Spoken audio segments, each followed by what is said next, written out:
Welcome back to the AV Experience. My name is Ryan, joined as always by Jonathan, and it's Saturday at 7 p.m. So your favorite show's on, and we're here to bring it to you. Whether it's actually your favorite or not, it is now. They're missing their favorite show. Well, okay, don't go. Stop. Just stop. I was on something trying to build this up, and you're like, no. They're missing out on their favorite show, which could be anything aside from us. Why tune into us? Who knows? I don't know why. But Jonathan and I were just talking about Silver Dollar City. I just got back from Silver Dollar City. We got back a day early because the kids decided that, we miss being at home. We miss our dogs. And we'd done everything on our agenda. So tomorrow we were just going to hang around and let the kids swim. But we can swim here. So it doesn't make sense to be away from home and swim in a pool when you can be at home and swim in a pool. It's kind of an interesting thing that people do when they travel. They travel to other destinations to swim in other pools instead of like an ocean or a lake. It's just a pool in the ground that's no different than maybe a pool in the ground where you're from. When you think about it, it's kind of weird. But yeah. Anyway. Well, you have a community pool. Not everyone has that, so there's a little bit of difference there maybe for the people. Yeah, but you could go to a local community pool. Like I'm sure the city most cities have pools that are cool. Sure. Probably cooler than the resort pool we were at. I mean, it was nice, I guess. Where did you guys stay? It was called Stillwater. So it was kind of resorty, but not. It was right on Table Rock, next to the main Table Rock Marina, not arena. God, it's like there's Fight Club where we were staying. No, it was a marina. So that's where we stayed. We did all the theme parks. We did this Top of the Rock tour.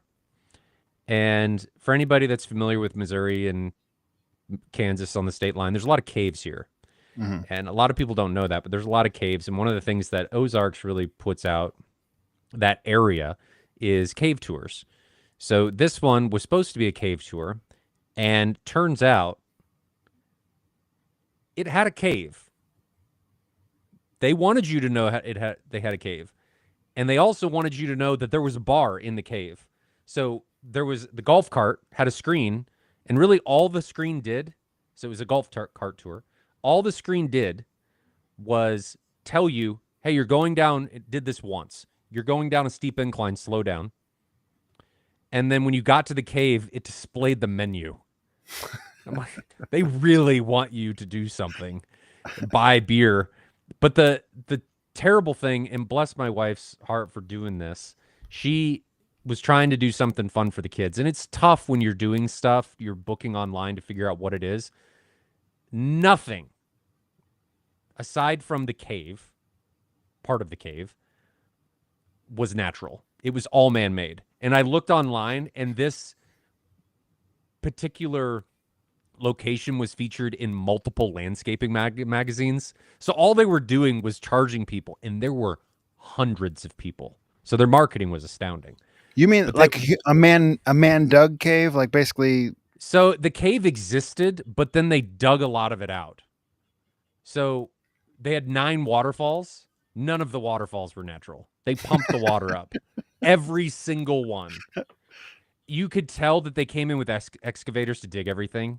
Mm-hmm. But you would swear that the people that were in these golf carts, and I'm telling you, there were hundreds of people. It was an hour just to get a golf cart for a 2.5 mile tour.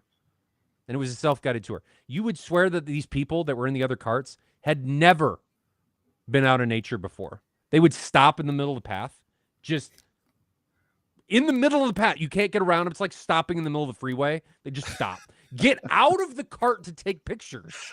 Yeah. And then walk around, leave their cart, and then you couldn't go anywhere. You were just stuck. Are these on like Jurassic Park rails that you couldn't go around them? No, there was like metal cables on both sides, so you couldn't leave the cart path.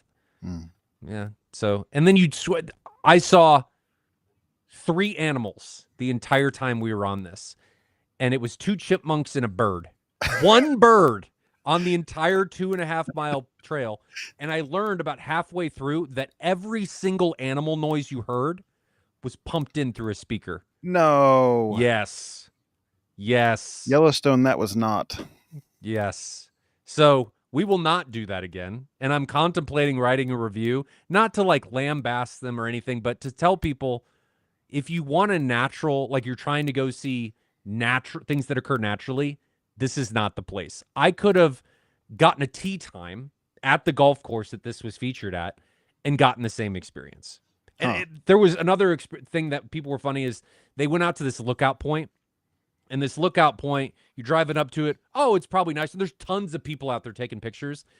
And out there on this bluff, they were building something, is just like 25 yellow Kubota and Cat excavators. So there wasn't even a good view that people were taking pictures of. It was just construction equipment sponsored by Cat and John Deere that they were using to, I don't know what people were doing, but it was, maybe they were from the concrete jungle or something and they've never seen, they're those people that think birds are fake and they're like, oh my God, a bird, let alone a bat, because you maybe could see a bat in the cave.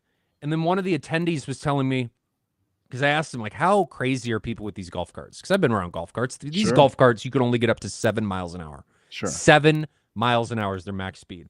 And he goes, well, actually, yesterday, somebody tipped a cart in the cave at 7 miles an hour. I don't even know how that's possible. They probably a bunch of teenagers all loading one side and then taking a turn. I don't know. Maybe. I don't know. That would have been more entertaining than what this tour was. My wife tried, but she really tried. But we'll do another tour. And we had been on cave tours and stuff. Like my wife had been on one where you go into the shop and they pull a hole and you rappel down in from the shop into an open, huge cavern. So there's some cool, super cool cave tours out there. This was not one of them at all. Last thing I'll say, you pull up on this, you come around this corner and all of a sudden you're hearing like bear noises. Like, wow, we're going from manufactured chipmunk and bird noises to a bear. And it sounds like an angry bear. And it's in this like this caged off thing. And it says, beware of the bear. And it's literally just a speaker making bear noises. Like, guys, this place was printing money. Wait, did Sloan love it? Because maybe that's what it's geared for. No, she did not like it. So even she was making fun of the people and telling them to get out of the way. My 6-year-old was like, what are you doing?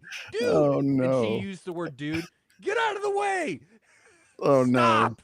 No. Yeah, they've missed their mark if the 6-year-old doesn't like it. Well, people liked it. And I saw people with merchandise that had returned.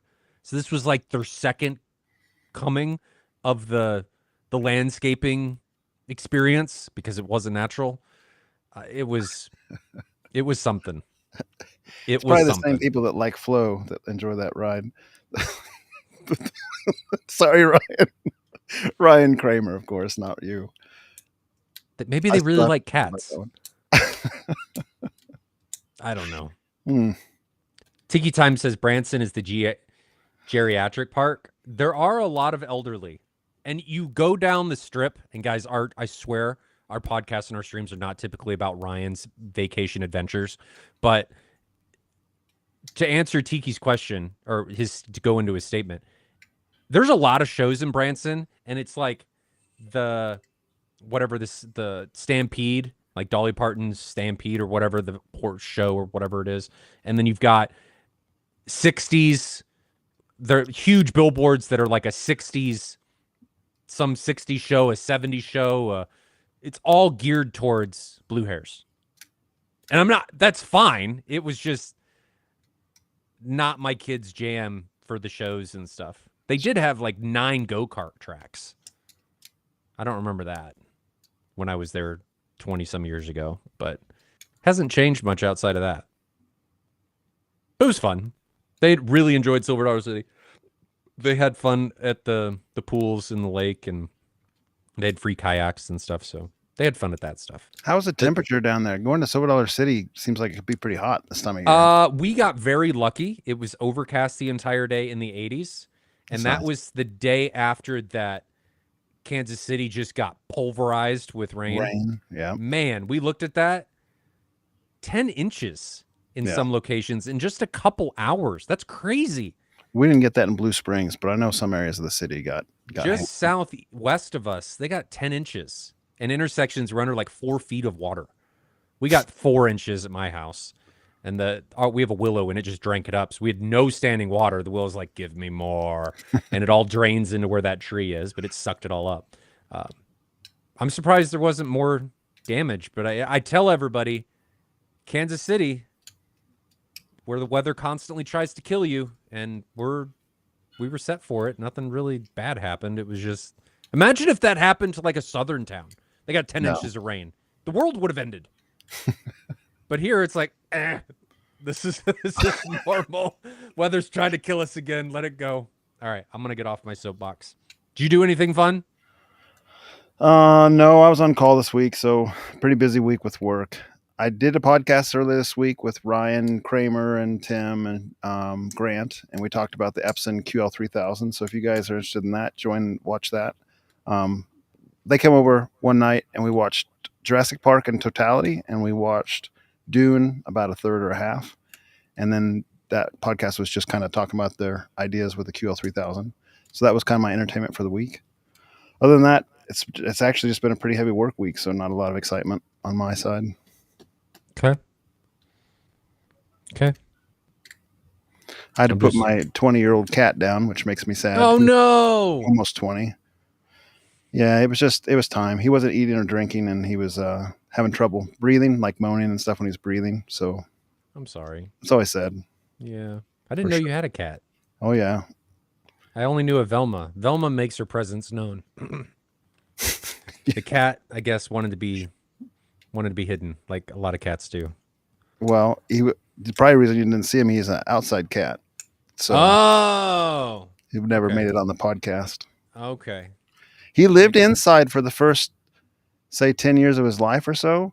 Mm-hmm. And then he started peeing on all carpets, like no matter any kind of carpet. So it was time to go outside. So they became an outside cat for the rest of his life. Okay. But did he like the outside? Nah. But I mean, he had a home in the garage. I cut a cat door in the garage, which, maybe not smart because now I have a cat door in the garage with no cat. But yeah, it's okay. So yeah, I mean, he ventured around the neighborhood and stuff. He would prefer to be inside, but he was a neighborhood cat. Yes. Okay. I'm trying to making sure I get all the questions. So anything else outside of sad cat? No home theater adventures from outside of the podcast. Did we talk about Dune? No, we haven't yet. We haven't yet. Let's start by talking about Dune because I watched both of them. Yes. And the biggest thing that stuck out to me was I remember them being, and they're both very loud movies, especially the second one. They're mastered hot. But I remember it being louder, and my reasoning for that, I think, is that my previous theater, because that's where I watched them, was distortion.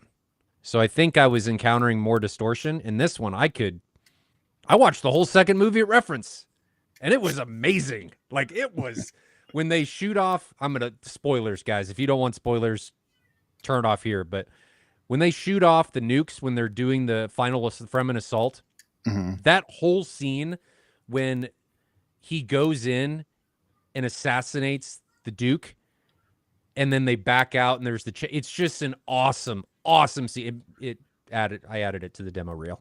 Like, it was just, it's a little story in and of itself. And I think people need to realize when you make demos, they are much more effective if you use the demo to tell a story instead of just saying, oh, here's a cool clip. You got to give people some context. You got to give them their brain something to think about. And just shoving them into a gunfight doesn't do very much. You got to show the buildup and then kind of the calm down. You can't just, unless you want to leave them on the edge of their seat and anxious. Warfare, I'm talking about you. I agree with that. A little extra, like 5-minute clip is usually better than a couple. Even a little bit longer than 5 minutes. I mean, don't be afraid to go long. As long as you got the time, it sits better, in my opinion. But that whole movie, man, both of them. And the first one starts with that chanting, and that's loud. The whole thing's loud. Yes. It was just great. I enjoyed it. So watching them back to back, was the sound equal? Like, would you give them both A tier? I think the sound in the second one's actually better. I haven't watched them back to back. Maybe it was because it was definitely louder. Definitely louder. But they're both really, really good. I'm going to cut a demo clip out of that sandworm ride when the main character goes for his first sandworm ride. That is a fantastic scene. Yeah, I've used that one before, and I think the Fremen assault is better. Okay. You get the sandworms. They're part of Mhm. it. There's Mhm. more of them. You get a Mhm. huge nuclear explosion. You get the dragonfly copters coming in. You get like the lower volume, them walking in. So you get dynamics. You're coming in from quietness into the loudness, and it's done really, really well. And I remember when I previously watched it on my old theater and even this theater, when I watched that clip, I'd never watched the whole movie in here. On the previous tune, I was like, man, this is really loud. And this time I watched it, I was like, it's loud, but I had a huge grin on my face. Like, this is what it's all about. This Sure. was awesome. Sure. Awesome, awesome. Favorite scene from the first one? What's your favorite scene? Maybe there's a couple scenes that are awesome. Maybe the part where they're picking up the crawler right before the worm is going to consume it, and they're kind of running around the sand. There's a lot of intense sound, vibration, kind of like magic. You're encountered that spice, dust, magic. Yeah. Mm-hmm. The score is awesome. The bass is awesome. That might be my favorite scene from there. But a couple other ones come to mind. When they let down the door, when they first arrive on the planet, and there's like the bagpipes playing and so forth, that's an awesome scene. And then when they're flying the dragonflies or whatever, just some of that scene is fantastic. The dragonflies there's a lot of bass in those when they're hitting. But when you talk about them coming off of the drop ships, like the big ships as they're coming down for the first time, and it's the like parade, it's not an assault, it's a parade. Yes. That's actually a really cool HDR scene because it's super bright. You come from dark and then they pan into this super bright as the door opens.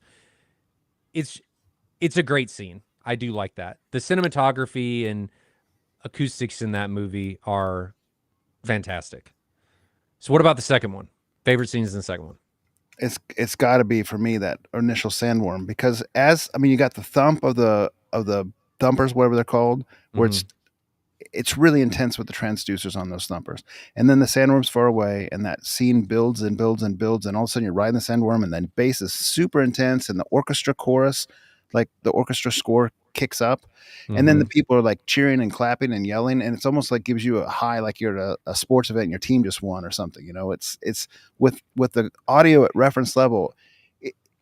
Like you said, that's like what cinema's supposed to do. It involves all your emotions. It pulls you in. You're like almost in tears. It's really an incredible shot. You bring up a good point, and that is that those movies do a lot of cool stuff, but they also bring the emotion. There's so many movies that do cool things that are potentially demo worthy, but the ones that set us all apart, the ones that we remember, bring in the emotion. And they don't have to be loud in order to really become demo worthy. They just need to play on everything, your sight, your hearing, and your emotions.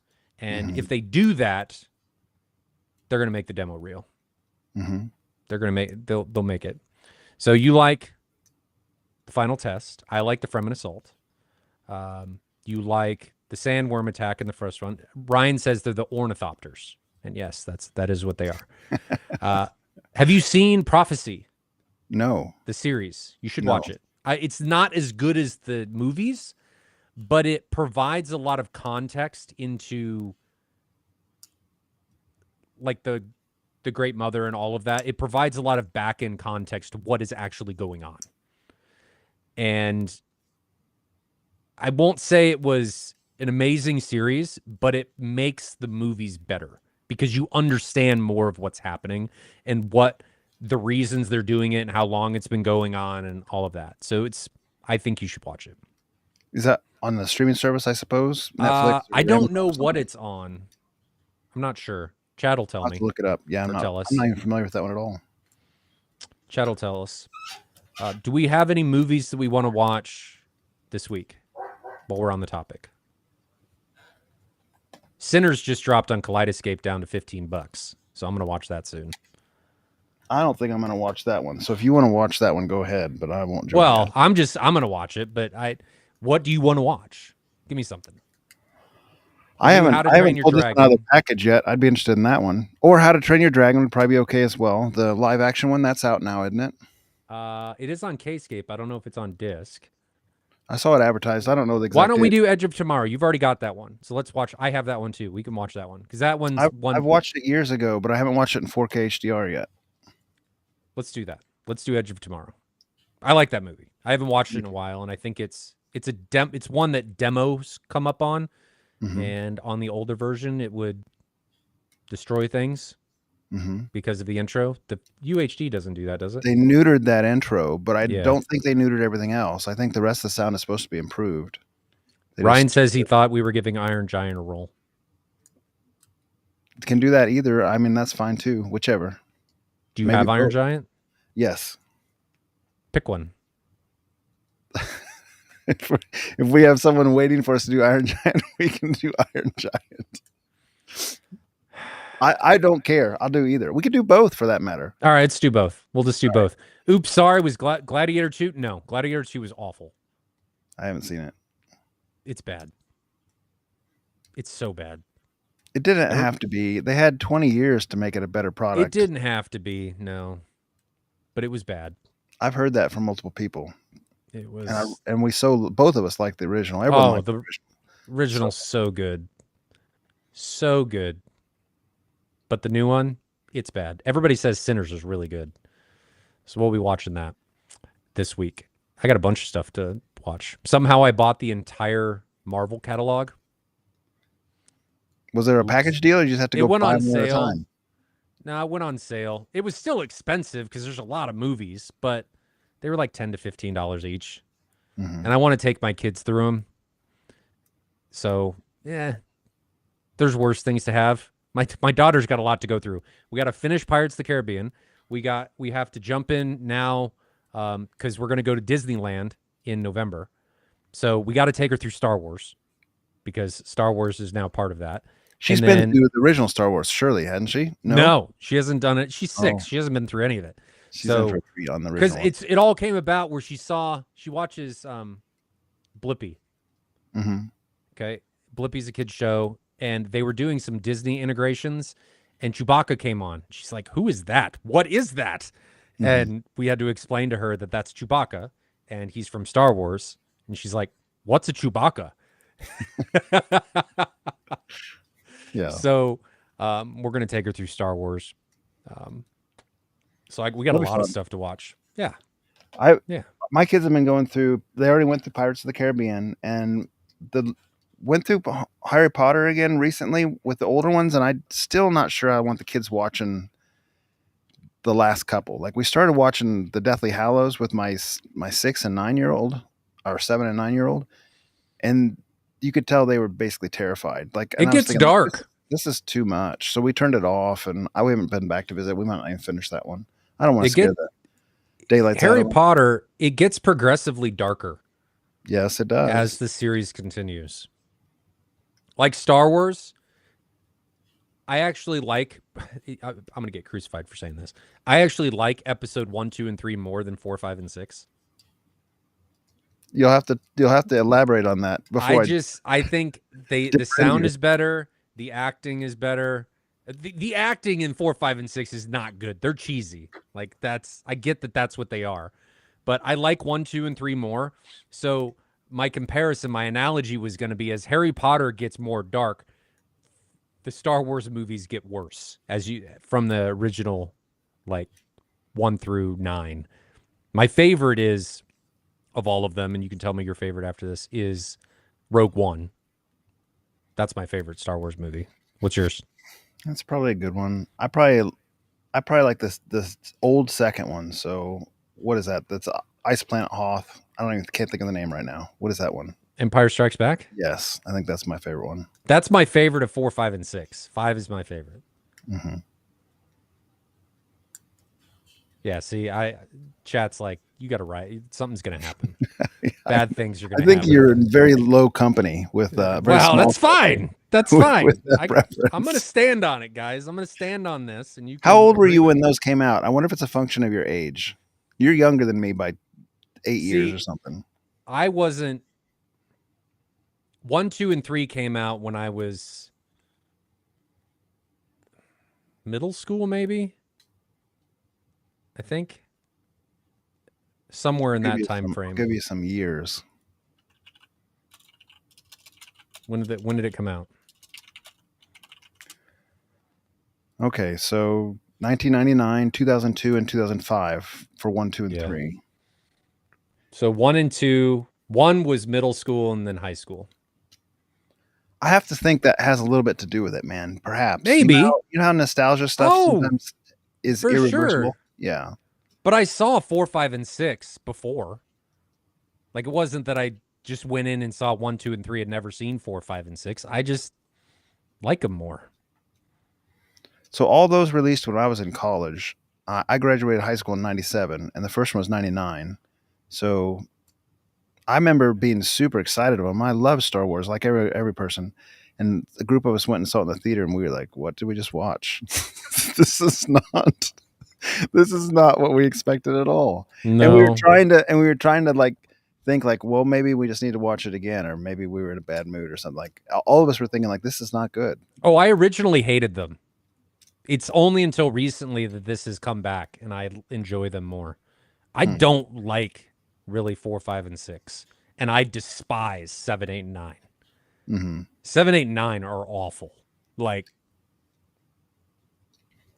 categorically bad movies. 4, 5, and 6, 1, 2, and 3, they're okay. They're not great movies. They're okay.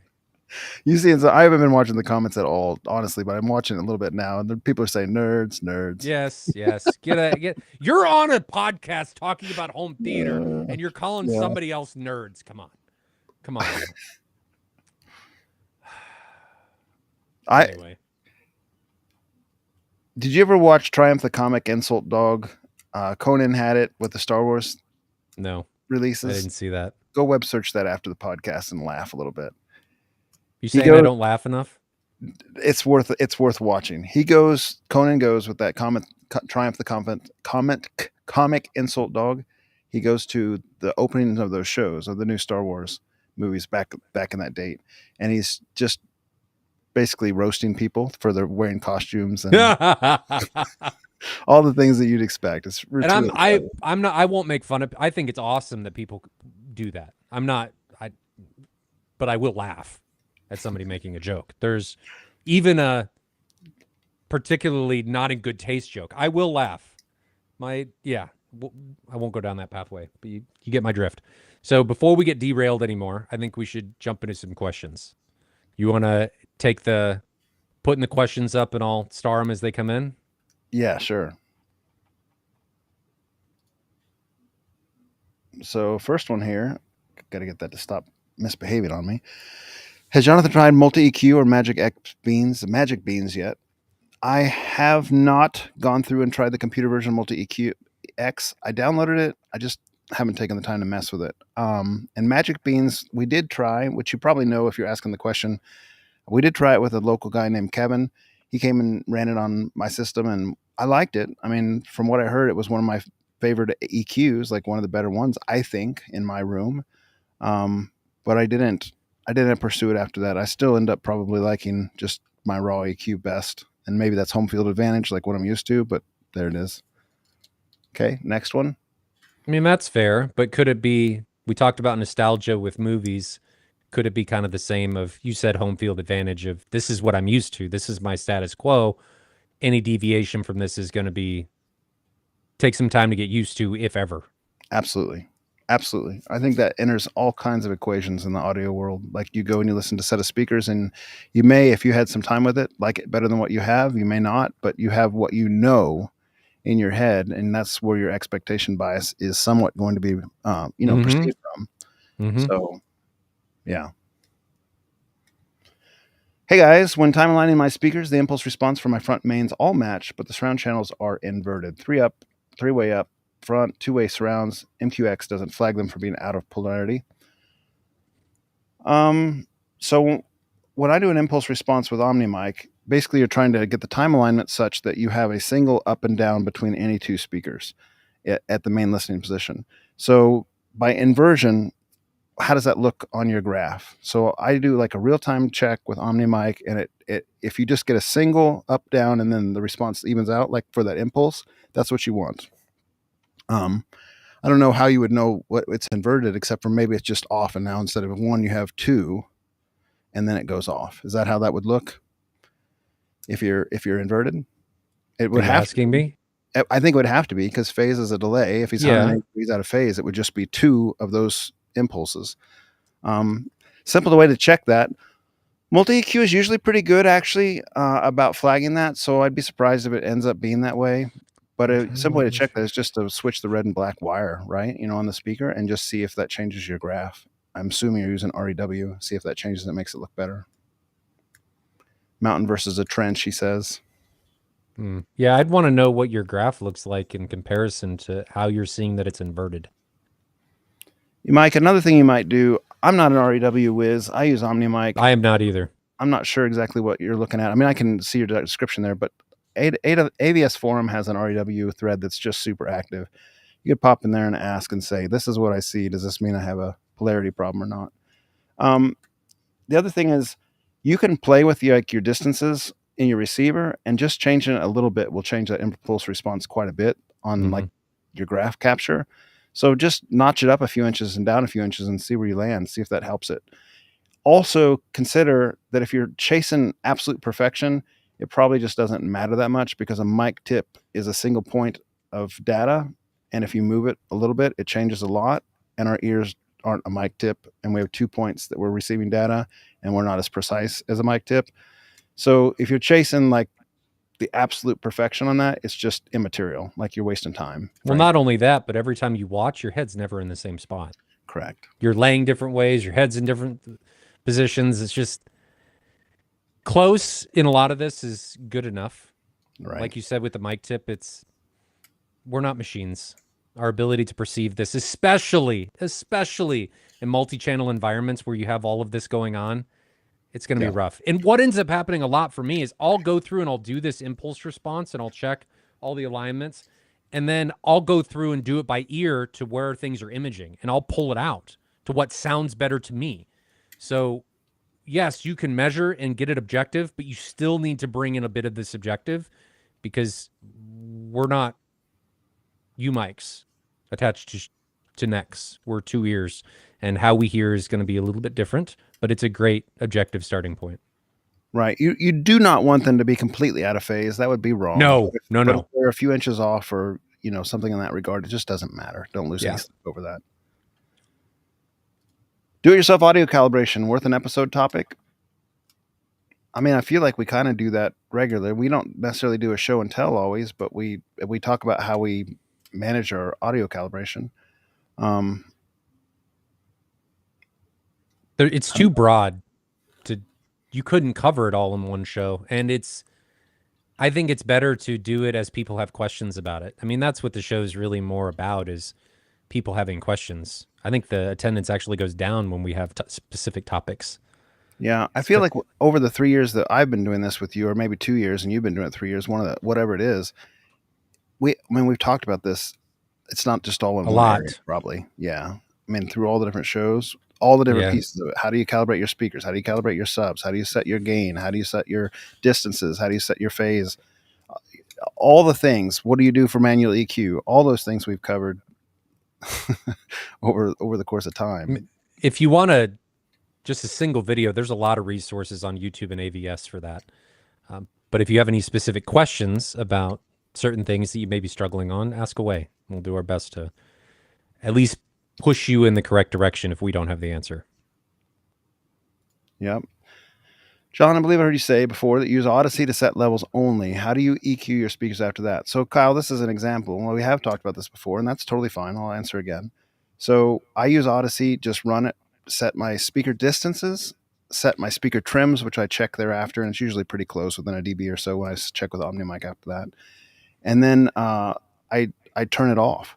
So there's no auto EQ anymore. It just has the distance settings and the SPL trims, and I manually change the crossover all in my room to 90 hertz for everything. So that's just the way that works. And then my manual EQ after that is nothing more than just like a little smiley face, if you will. So what I do is I turn down 2 kilohertz, and the Marantz and the dead end products have a way to just EQ all speakers identically, and so that's what I do. I just go to the all speaker setting, and I turn down 2 kilohertz by 2 dB, and I turn down 4 kilohertz by dB, and I turn down 1 kilohertz by dB. And then if I, so that gets me a little scoop out in the middle, which is sometimes where speakers can sound a little harsh. And I'm not sure that I'm really trying to dodge anything. It's just kind of a preference, and I'll talk about that more in a second. But on the low end, if you want, you can increase like 125 hertz, maybe a dB, and you can increase 63 hertz by a couple dB or a dB and a half. And so you'll get a little bit of a floating end on the left if you want. I don't even have that engaged right now, but sometimes I enjoy that. And then a scoop out in the mids. And the reason I do that is just this long-standing tradition. I don't know if you ever, or maybe you're not old enough to have had a receiver or a car audio thing, or even just like a stereo from the 1990s that had a graphic equalizer on it. Everyone has like different preferences. My preference is always just that scoop out in the mids. I always liked that. I always liked a little bit more treble compared to the mids, and a little bit more bass compared to both. So that's kind of the way that I run my system now. It's just the sound that I've always liked. I've tried different things. I tried the X curve. I tried the Harman curve. You can find all those things online just by Googling them. And I still just prefer like the old smiley face EQ. So that's what I do. And it's very moderate. It's very mild. Like I say, only a couple dB. You can tell it's engaged when you're listening to it, but if you just left the room and came back in, would you know it's engaged? Maybe not. So it's very moderate. I don't think that you have to go extreme if you have a competent speaker. It's just a slight preference that I employ. Jonathan likes to know his gears smiling at him. Ryan, you have flirted with manual EQ a little bit, but right now you're kind of using the turn off and the. There's a lot of manual stuff in him. Mm-hmm. Right now. Your bass, certainly I know, but do you do it for the highs, or do you let the audio EQs do it? There's tons of filters in there. Mm-hmm. And when we did the calibration, we calibrated everything, and then we allowed the auto EQs just to get it a little bit better and do more of the phase alignment at different locations. And it was the manual EQ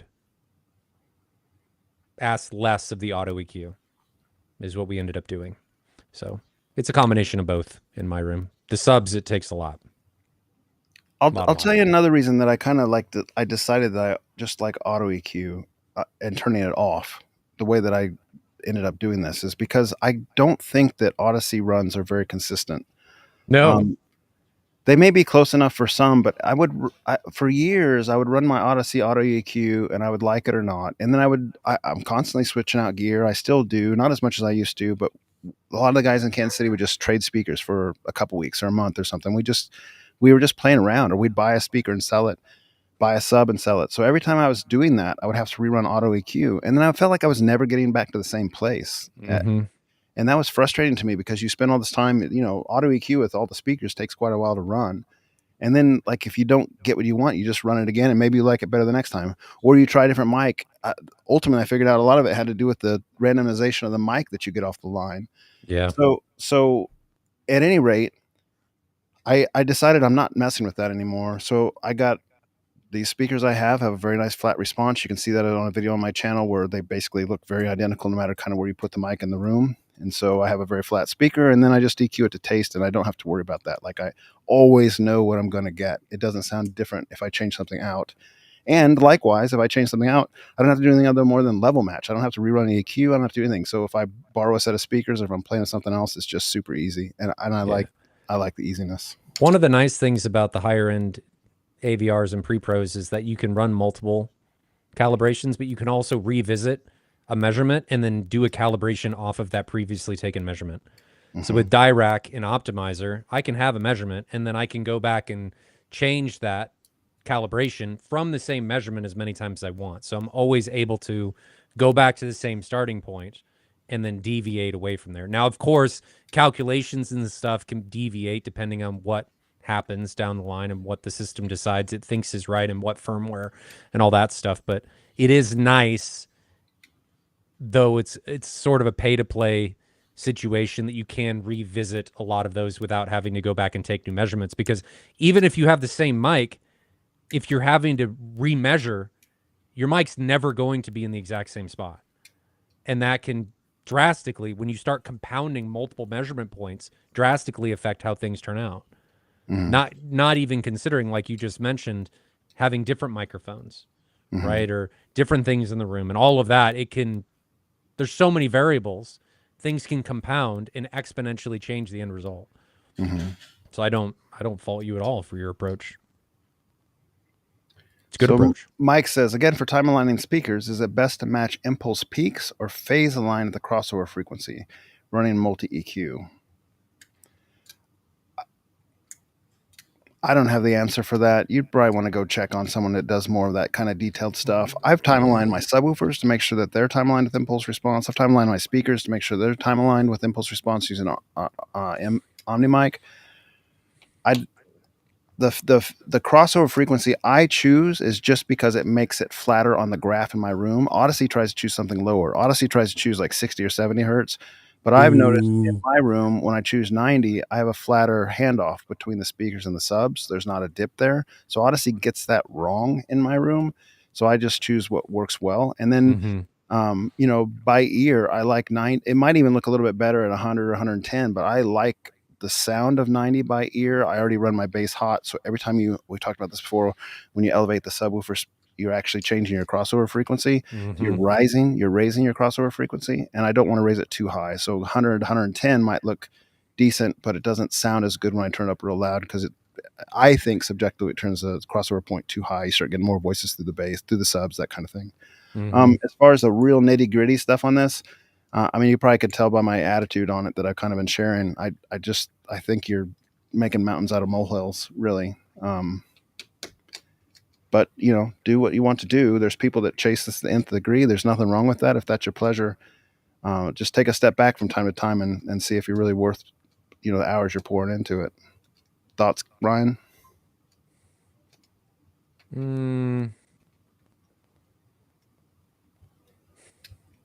I'm gonna really push for the crossover frequency. I would align all my subs, and then I would align all of the speakers as best I can. But even given that alignment, I always go back and put it to taste. I'm not just going to stick with that objective alignment. I'm going to go back and I'm going to listen and see what image is the best, what sounds the best to me. Because we did this a lot in our calibrations when Matt and Adam were out here for a week. We would measure and we would allow auto EQ to do its thing, and we'd have a really flat measurement. And then we would go in and we'd be like, that doesn't sound right. And then we would deviate from a flat response. So it's objective flat or objective best is not always, in my opinion, the subjective best result. So you got to start somewhere and then you deviate to whatever sounds best to you. It's probably going to be somewhere in the middle, I would imagine. I Maybe remember leaning one way or the other, but it's never going to be typically one way or the other. It's not cut and dry. I remember reading, and even Sheldon was talking about this recently, that there's a small subgroup on the AVS forum that likes to basically misalign their rear speakers from their fronts because I think it adds more of a surround effect. So, I mean, there's all kinds of thoughts on this. Like I they'll could add see that. delay because they think it makes the sound effects in the rear more present. Um, it's just basically there's some subjectivity and some art to it, and you just play and see what sounds good to you. That'd be my recommendation. Another question from Mike, or another statement. Will adding skyline diffusion above the MLP always be beneficial? Gramani's recipe for acoustics suggests it. I have some stiff foam I think I could use to do it yourself, a lightweight solution. Most people have very little dedicated diffusion in their room, so I think adding some diffusion would be helpful. How tall are your ceilings is going to play into it. What's the angle from the ceilings on the reflection from their main speakers to your main listening position? Like all that stuff's going to play. Do you have a vaulted ceiling? Mm. Do you have any kind of absorption? Is it just drywall? Is it like a 7-foot ceiling or a 12-foot ceiling? All that's going to play into it. I don't know that we can just give you a standard answer, and I don't know that it's generally always going to be the same answer. And like we've talked about before, you could probably talk to 6 different acoustic techs and get 6 different recommendations. And I'm not just saying that like throwing sand in the air. I mean, one of our friends here, Brian, did exactly that. He talked to 3 or 4 different companies and he got 3 or 4 different like general game plans, and they were not even close to the same thing. And I'm sure they'd all sound great, but they're just art and subjectivity weigh into that, and then choosing for the room, right? So, Mike, you'll have to tell us more about your room if you think that would be of I benefit. don't think you can really go wrong with a little bit of diffusion. Where you put it depends on the room and the speaker and all that, but diffusion's not going to hurt you. No, but it also depends on how much it's necessary. Like, well, I was talking to someone, our assistant pastor at our church is looking to do some room treatments for one of the classrooms because it's all drywall and it's like Mm-hmm. tile floor and it's a tile seal or a drywall ceiling. It's loud in there, a lot of echoes. And one of the things he was saying, like, I want to buy a bunch of tile for the ceiling, like acoustic foam for the ceiling. And I said, I don't think it's going to benefit you because it's a really tall ceiling and it's a sloped ceiling. It's not. It's a very steep slope and it's like in a strange room. I said you need to really put that acoustic treatment on the walls. He wasn't very keen about putting on the walls, but that's where the sound's going to be coming. That's where our voices are projecting. That's where our ears are listening. Putting it on a 12 and 16-foot ceiling is just not going to make that much difference compared to the walls for what he's trying to solve. So I I think it mean, depends on the rooms to some degree. it depends on the size of the room for what the sound power of that particular wave is going to be when it reflects off the next surface back. But when you're in a huge room and the sound has to travel that far, the sound power is not probably going to be not going to be very high. So it may not be that big of an issue. And you want to really deal with your first reflection points first, because It's, that's where your sound power is going to be highest. And if it is off from the directive sound wave and your ears are able to say, hey, that's different, you're going to notice, and it's going it's to not create even speakers distortion. in this particular instance. It's just talking. Like they're not even trying to Yeah, solve yeah, for yeah. pro I get audio. it. It's just Same kind of thing, though. the Sunday morning Bible study room where people are talking and it's got a little bit of a reverb and echo. So, But yeah. yeah, same thing. Your mouth is just acting as the speaker. I would deal with the first reflection point first, which is going to be the close walls. Talking about nature, what's the best nature movie series AV experience? Oh, that's a great question, MW. I like that a lot. Okay, so let's stick with movie first. Hmm. I That's a don't hard one. I don't know about nature movie, but like Planet Earth Oh, Planet series Earth, no is question. is just probably the best. And then The there's other ones that are Derpy great too. Frog. The Derpy Frog. My So kids, my good. family, we all love Planet Earth. It's so good. It's It so good. is. But other than that, like an actual movie for nature, Avatar. It's a storyline's terrible, but the nature stuff, super cool. You're looking at me like I'm an idiot. I think that's I a mean, real I funny might be. answer. Why? Because it's not real? Okay, it's not real. My other answer was going to be not It's like real. a It was sci-fi annihilation. movie. It was annihilation, and that's not real. That's all genetic altering of the gene code and stuff of nature. So that doesn't work. I don't know. I have Honey, a I full. Shrunk the Kids when they're running through the yard.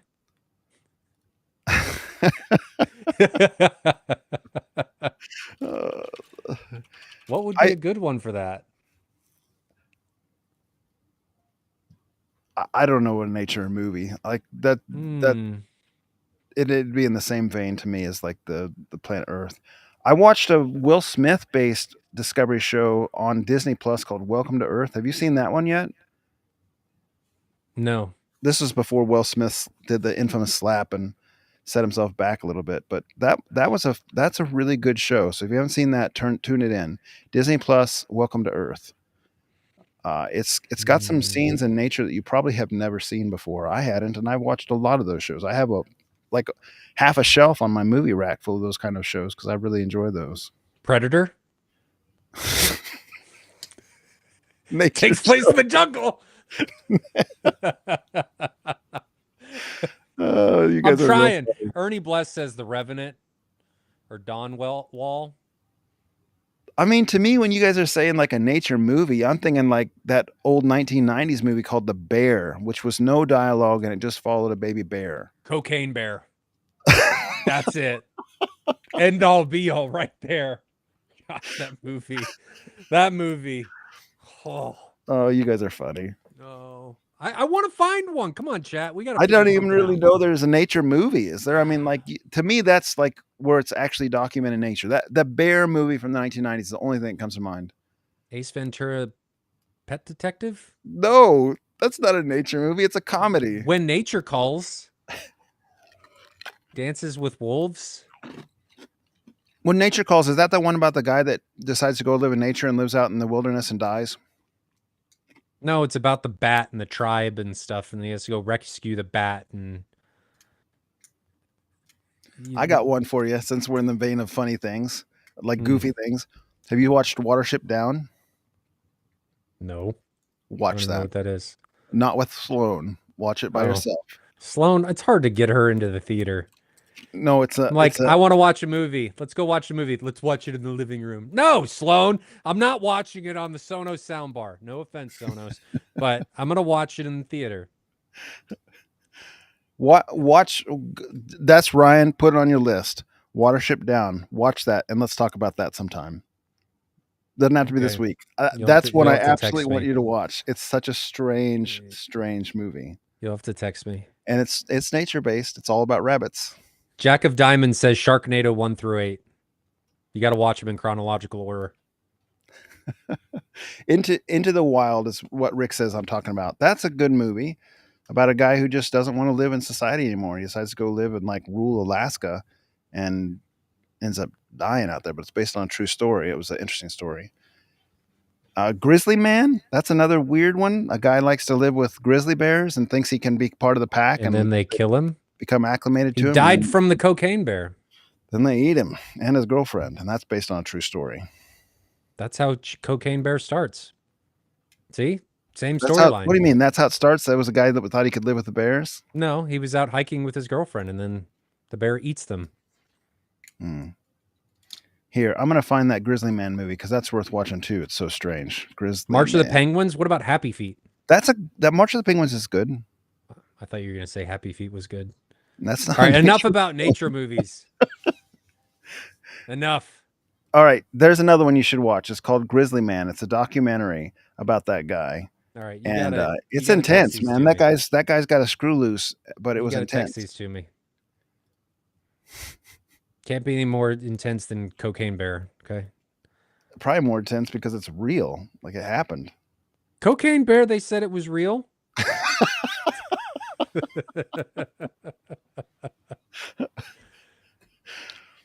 Oh, MW, see what you did, man. You almost derailed us tonight, but here we go. Subwoofer volume to 0. I achieved response that shows flat on REW 85 dB. During the movie playback, however, at 0, the bass is causing noticeable rattling in the walls and fixtures. What do? I would turn it up because that's not loud enough and figure out. Absolutely not. Figure out. Listen, if you can hear the rattles, you don't have enough bass. Just drown them out with more bass. Don't do that. We're not great influences on anybody.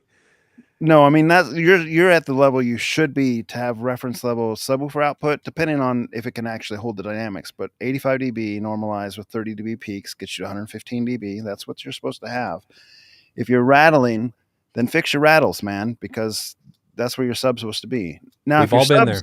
If your sub's rattling, you need more subs. You either need more or you need better subs. So make sure your rattle's coming from the subs. Or not coming Well, from he says it's rattling in the walls. Drywall screws, my friend. Yeah. That's what you do, drywall screws. Yeah, we've all been there. I mean, it's a necessary part of doing a dedicated space or a media space when you start bringing in the big boy subs. We talked about this, I think, last week. Doing frequency sweeps and stuff and doing a sine wave generator, and don't keep the sine wave generator on for all that long, but it'll help you isolate the particular frequencies that are causing the resonance. Yeah. So you can step it up 1 dB at a time. Make sure it's loud enough to get the room to rattle and energize, but you step it up 1 hertz at a time, and then you're able to isolate the rattles. And you just go up and touch the wall. And if the rattle goes away, well, you've probably found something and you need to deal with it. Yeah, I mean, you really just put your hand on the drywall where you're feeling the rattle, and if you can stop it with your hand, then put a drywall screw or 5 in there, and then putty it up and paint it or up. 10. And then enough screws to make it stop. do it 2 or 3 years later, because that's just how it unfolds, my friend. That's just what it is. Yep. You guys have talked about Christmas being paramount in a near field sub. Oh, X-Max. I thought the same thing. I'm like, we're going to talk about whatever oh man, my brain. Xmas 1 or whatever it is, and or Violent Night or some Christmas movie, and it was X-Max. Good Lord. X-Max being paramount in a near field sub. There's a Parts Express GRS 15 SSW4HE on the marketplace near me with box for $125. Considering picking it up. Thoughts? Let's look it up. I'll share my screen. Let me turn off HDR first, because that always looks terrible. Okay, HDR is off. And then I'll share my screen. Pull up my browser first. GRS 15 SSW4HE. Kevin, is that you from GSG? Share.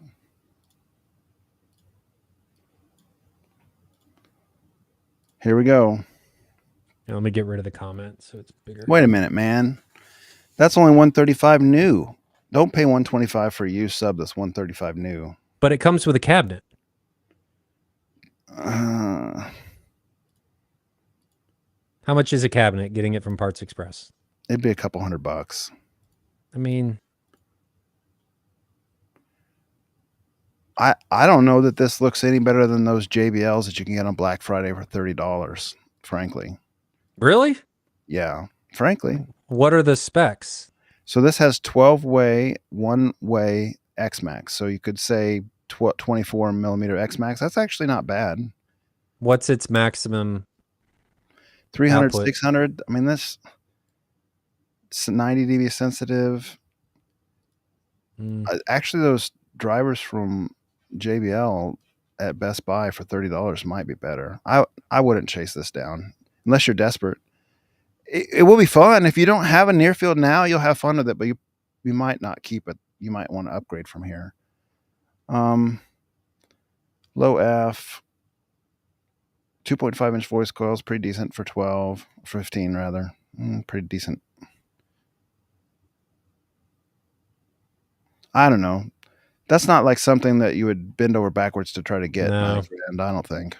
I don't think so. I think you're right. You save the money and get some 12s. You get multiple for that amount. Well, this is a 15. Get some 15 or 18s, but maybe a step up. Like here. Yeah, but I'm saying that if he doesn't have the space, maybe he doesn't have room for 18s and he's really budget conscious, you could do the 12s and get similar performance that what that's offering, at least for near field. How come I can't? Why does it not have 15? Ryan Kramer does bring up a good point, though, that those JBLs haven't been at the $30 price point in a long time. I'll check that in a minute. They come and go, I think. I mean, this driver is the style I use in an 18, and it costs $289, so it's not quite the same level. But I mean, just look at the difference in the surround, and that's going to be a lot stronger driver. 3-inch voice coil, 4 or 5 times the power handling. To me personally, I would say like just wait until you can get a little bit better driver that I think you'll be happier with. That's all. I think that other one is probably more of an entry-level driver. It's got a nice excursion. I'm not going to say it's like a junk driver, but I think I'd spend a little bit more. Save your pennies. The other one, for the JBL we're talking about, can you still see my screen or did it go away? We can see it. Okay, you see the Grizzly Man ad? Let's see when we can find the JBL if the last time they were on sale. Oh, no, I can't see that. We're still on Parts Express. Okay, let me find that one. Here we go. We'll go to Slick Deals, and we'll see if they have any JBL sales recently.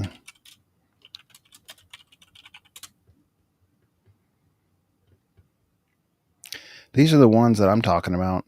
They're like 1,000-watt power handling, $30. They're normally $100. They go on sale for a third off from time to time. The last time here was, that's 2022. Is this by They don't go on sale anymore. That could be very perceptively true. because Brian buys them all. Here's here's 2023. Do we have a 2024 one? 2022. Yeah, you can't hold out for a deal that might not ever come. That's a fair rebuttal. If somebody had local to them two Marty cabinets, they didn't have subs, should they buy them or get them? They're giving them away for free. Yeah, heck yeah. Those Marty cabinets are probably $300 or $400. Yeah, I agree. J-Sill, you need to just go get those. They're worth it. That'll save you a lot of time and headache, and just drop some UM18s or something into them, depending on what driver they're cut for. Okay, let's see. Where were we at? I don't know. Here we go. I have a 100-inch screen with an Epson 6050 UB. If you were maxed out at 100-inch, would you entertain a flat panel versus a projector when you change? Yes. Yep. And we talked about that in multiple podcasts. Just get a 100-inch TV. Now, do you think any TV is going to displace that Epson? No, that's where. Where do you draw your line? I would hold out for an OLED, and I think that their prices are too high right now. They should be coming down, but he doesn't say he's doing it right this very moment. He's talking about his future. Mm-hmm. So let's say OLED comes down to like $5,000 at 100. Yeah. I'm in. Like there's no question. Maybe it's even worth $8,000 depending on what your finances are, but that's worth more than any projector at 100-inch size. It just is. That's my opinion. I agree. 11 inches from 150-inch Seymour XD. 11 inches? What are you doing? RBH 831 SWR speakers. 2 to 3 inches behind the screen. How do I handle screen attenuation? I can't see it. I need some sleep, apparently. You're just looking into the actor's belly button. Why are you me reading questions? Like, oh, man. What is wrong with you? I guess I'm tired. How do I handle screen attenuation? And should I tow in left and right speakers behind the screen to lessen the attenuation? Towing them in will not lessen the attenuation per se, but a Seymour XD material, you don't really have to worry about attenuation that much. It's not a perf screen. It's a woven screen. There is a little bit, but it's inconsequential. You ideally would want them a few inches away. I have mine almost touching the screen, and I do tow them in, but towing in doesn't reduce attenuation. It increases attenuation, but I think it's inconsequential anyway. I would recommend towing them in, and I would recommend not worrying about that because A, if you auto EQ, it doesn't matter, and B, even if you don't, it doesn't matter. Because I don't make a special accommodation my left, center, right with the attenuation. But that's why your room sucks. You can't tell the difference. It's why your room's terrible. I SPL match. So like if it may not have the exact same frequency response as my like left surround or my left wide, but nobody knows. You're talking about like a dB of difference. Yeah. Probably. You need to be towing in based on the desired frequency response and using measured data to figure out what angle that speaker needs to be towed in at, not your screen. I mean, it'll make a measurable difference on the screen, but as Jonathan said, I wouldn't worry about that. Yeah, especially with woven. It's minutia with woven. If you were perf, we'd tell you to move your speakers back, and you'd have to be careful with tow in. But with woven, it just doesn't matter that much. Okay, next question. Should I go with JTR RS1 or SVS SB17? The room is 4,752 cubic feet. I have statues in my room. I don't want to damage them with a bass. Is this a question? He wants to know if he should go with an RS1 or a SVS 17. But is that even... It's not even comparable. They're going to be pretty comparable. The JTR will be stronger, but not world stronger because it's an 18-inch versus a 17-inch sealed, and they both have nice amps. Yeah, but I feel like the RS1 has significantly more low-end grunt. And 3 dB is like a doubling of power, and it's going to have 3 dB in some places. Yeah, but it takes 10 dB to subjectively be twice as loud. So they're going to... What does the RS1 have? Is it a 2000 2400 amp or is it a 4000 amp? No, it's a 2000. We'll call it 2400 watts, Okay, and but I and think it's the 2000. SB17 is going to be similar, and you're just giving an inch difference. I, I mean, if I were to choose between them, I would go with the RS1.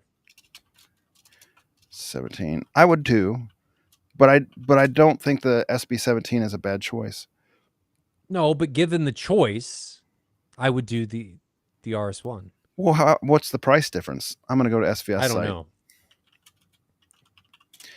SVS SB17 cost $2,700, and JTR RS1 cost $3,700. So $1,000 difference. Let's look at the specs here. The amplifier is 2,400 watts on the JTR, and the amplifier is scrolling. How many watts on the SVS? 2,800 watts on the SVS. Both of them are going to have like nice drivers. Man, it's not as easy of a picture as you're painting. I don't think.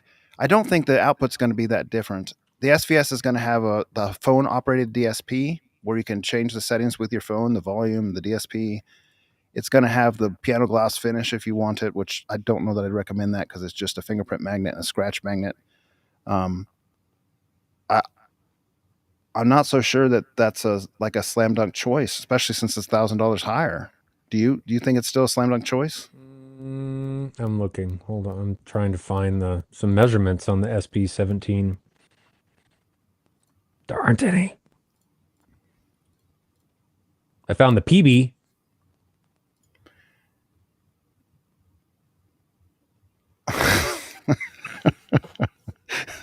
Oops, sorry, says SVS will be more willing to replace your statues. Neither of them are going to replace your statues. You better get some earthquake. They call it earthquake tape. Basically, you can kind of tape it down, double-sided tape them down so they don't fall off. For that price point, especially if he's not wanting to get into the ultra low stuff, I think you may be right. The SVS would probably be the way to go. I think the RS1 is objectively the better sub, but it may not be worth it for that price point in that use case. Why do you have statues that you're worried about falling down in your room, man? Immersion. Make a priority here. Make a decision. Go for the base and move your statues. At least anchor them down so you don't have to wander them off, because they will wander off. If you just have them up there and you're not watching them, 3 months down the road, they're going to end up on the ground or broken.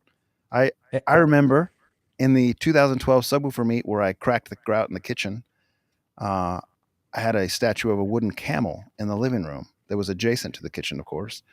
And the statue of the wooden camel migrated off its shelf during the base festival.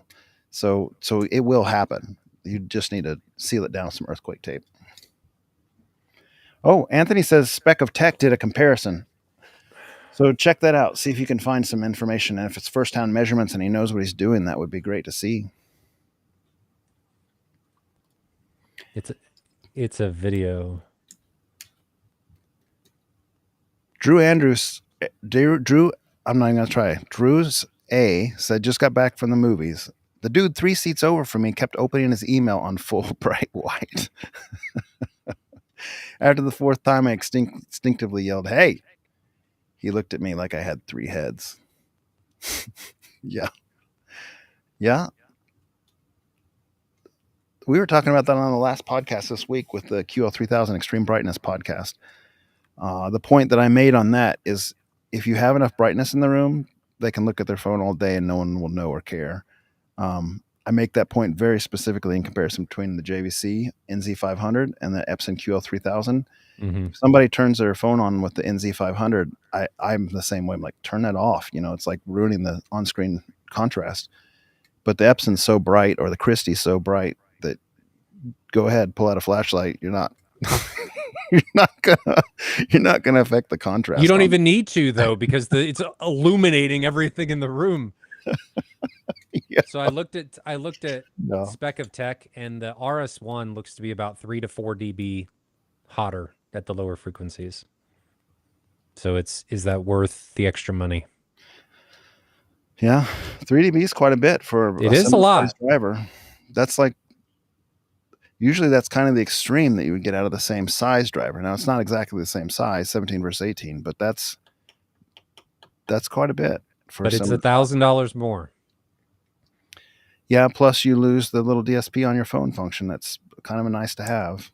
And the SVSs look nicer. They got a better cabinet. Well, not a better cabinet, a more aesthetically pleasing cabinet. A more, commercial or retail type cabinet. Mm-hmm.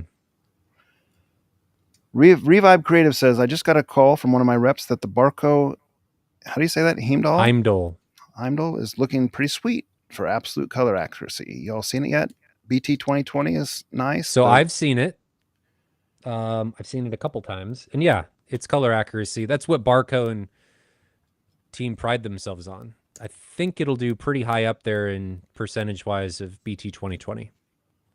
It's a good projector. It's an expensive projector, but it's a good projector, and it's a super quiet projector. What's that one cost? I don't need to put you on the spot if you don't know. I don't know either. 50-ish? What's the contrast ratio of it? Native? I don't know. Is it the one of the 2001 or is it higher? Yeah, it's a single chip DLP. So native contrast is going to be ballparkish of 2,000 to 1, somewhere in there, maybe less. It's built for a specific use case, and it's, yeah. If you need it may fit the bill. Heimdall Barco. First native for what?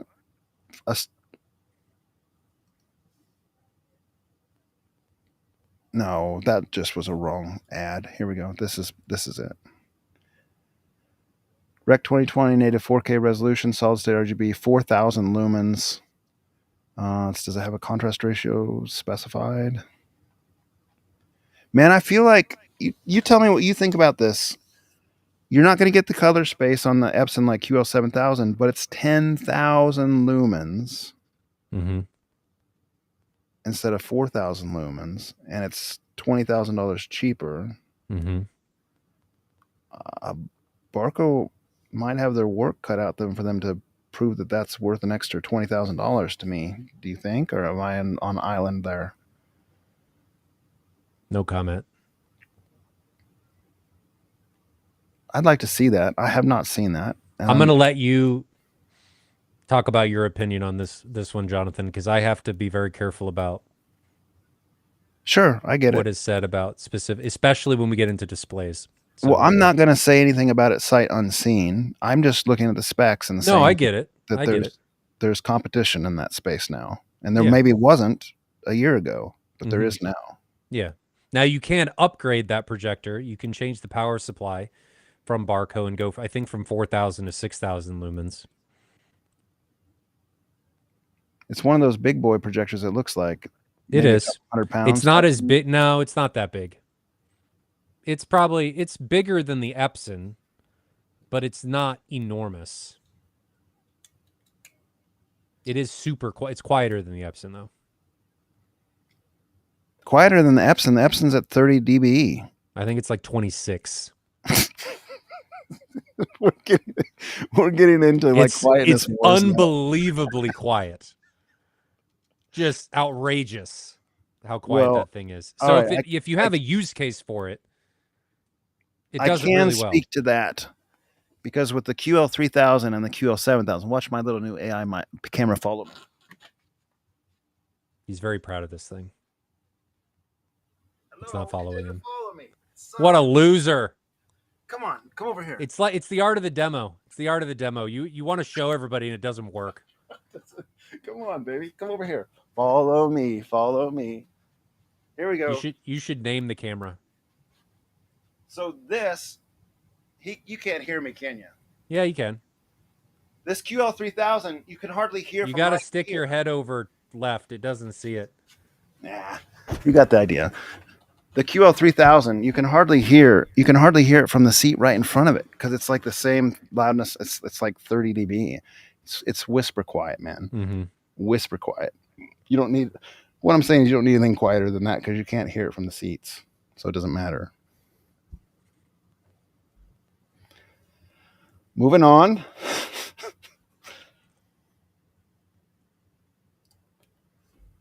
What are your overall thoughts on JL Audio Fathom? SVS have never impressed me. JL Audio Fathom is a lot like SVS. They're good subs, but they're a lot like SVS. What you say when someone says SVS subs have never impressed me, I I think have it's implementation. I have to think that they're looking for a rising frequency response instead of a flat frequency response. SVS makes a very clear target and has for a decade where they go for a very flat frequency response, and a lot of other companies do not. Like we've talked about this before on the podcast, like PSA, for instance, they don't target per se a super flat frequency response. They let kind of a natural rise occur towards 50, 60, 70, 80 hertz. And that's a driver choice, that's a cabinet choice, that's a DSP choice. Yeah. And it's a subjective preference. Like there's nothing wrong with either one, but there is a distinct difference. There's no here, Ryan. No, I'm saying because I think it's something else. There's a distinct, okay, you could go there and I can see where you're going with that. There's a distinct difference in the way the native frequency response is on those subs. And frankly, the SVS is more accurate. Now, whether you like that or don't is subjective preference, and there's nothing wrong with one way or the other. But a flat frequency response, which if you look at SVS graphs, third-party measurements, they're always very flat. So there's inherently nothing wrong with that design, to put a point on it. So yeah. You're playing on the subjective part of it and listening to two speakers or two subwoofers in this case anechoically, if that was even possible, if you're outside in a field to be able to hear these differences. And I do agree with you. I think more of this, though, falls on how people demo these and how they compare them. Mm-hmm. And if they had SVS, how that SVS sub was integrated into the subwoofer, what the listening experience was between the SVS and the JL, if they were done side by side, were they both in the exact same position, what the room interactions were with those two different subwoofers, because they're going to interact with the room potentially differently based on cabinet and based on native frequency and all kinds of different variables that, if you don't account for these, are directly impacting your subjective perception of how you feel about that sub. And this same thing falls into everything we compare, even outside of AV. So that's why near field measurements are so important, and making sure that if you're really going to compare things, you take account for all of these variables, and you absolutely, in my opinion, must do it blind. Otherwise, you're allowing your subconscious bias to introduce and come into play, and it will impact how you feel about these things. No question. Guaranteed. You can disagree with me, but this is one of those things that I will tell you you're absolutely wrong if you disagree with me. From experience in doing this time and time again, if you do a cited test, you will be impacted by subjective bias. I think this is a good one to kind of share screen and talk about a little bit more, because I think we need to hammer this home a little bit to make sure people understand. So we were talking about a rising. I'm going to get rid of the question. Versus a native frequency response. Can you see my screen, Ryan? Yeah. Okay, so look, this is this first one's sound and vision. Don't worry about anything over here. This is 100 hertz line. If I can make this bigger if I need to, Ryan. Let's see if I can make it bigger. Let me get rid of chat. Oh. So this is going to be a similar frequency response to what like SVS does. Do you see, like, this is arbitrary. This isn't as loud as it can go. It's an arbitrary volume, and it goes up to about 100 hertz and it's rolling off. But in the normal subwoofer passband, it's pretty flat. Not perfectly flat, but pretty flat. Now, I saw Audioholics also had a measurement of this. And if we look at Audioholics measurement, let me scroll down a little bit. I was just here a minute ago. Here's Audioholics measurement. So again, same sort of thing. You got to make that bigger. The line's really thin and it's hard to see. All right, I'll see if I can find it on this.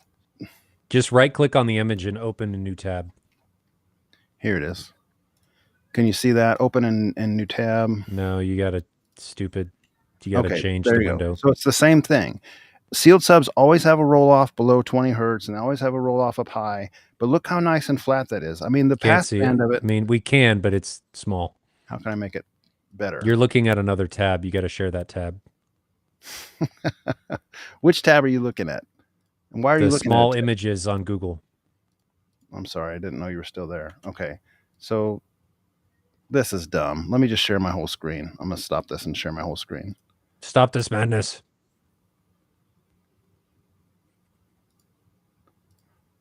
Replace screen sharing. Let's just do entire screen. Okay. So now can we see? We can see Audioholics. Yes. Okay. So it's still not a great quality picture, but hopefully you can see a little better. Again, a nice flat frequency response between 20 hertz and 100 hertz. Like that's the subwoofer's expectation, is it's nice and flat. Now, if you compare that to something else, a lot of subs that you might buy that aren't intentionally designed to be flat, both by the driver parameters and the box enclosure and the amp DSP, you're going to get a rising response from like 20 hertz all the way up to like 70 or 80 hertz, and then it's going to roll off. So instead of being flat, you're just going to have a rise. And, and certain people say, I like that because I want my kick drums, my like live music sounds to be emphasized. And so that's what that's natively doing, is emphasizing like a kick drum for a concert or something. And so people think that's a better sub, but it's not actually a more accurate sub, at least out of the box. As soon as you EQ this, it's anyone's guess what you're going to get. But out of the box, I like to describe it like this. A piano is a great way to think about this. If you have a nice flat frequency response like this, and taking the room out of the equation, taking room modes and nulls out of the equation, just putting the subwoofer out in the field as we can do in this illustration to kind of talk through this at its native rawest element. If you have a nice flat frequency response, it'd be like taking a piano and hitting every note, and every note's the same volume. So you're going up the scale, and every note's the same volume. And if you have this rise at 70 or 80 hertz, it's like you're doing C, D, E, B, F, G. It's like it's getting louder as you go to like G and A, for instance. Like pressing G and A is twice as loud as C and D. And that doesn't. If you're only doing one octave, yeah. Yeah, that doesn't really make sense to do that. So an octave is 20 to 40 and 40 to 80 and 80 to 160, or whatever you start. It's a doubling of hertz. And if you have a rising frequency response, it's like your piano notes aren't all the same volume. So I am not for that, personally speaking, just for that reason. Now, I'm not saying you can't have a subjective preference. There's a lot of people that do. A lot of people like subs that do that, exactly that, for that purpose. They want more kick drum emphasized. It does it out of the box. They maybe don't know how to tune it themselves, and it just works for them. Fine. Okay. But you can do with this SVS or anything that's made flat, the JL Fathom, anything that's made to be flat, you can do whatever you want with EQ or DSP. You just have to get your hands dirty a little bit and program it in on your auto EQ or program it in manually.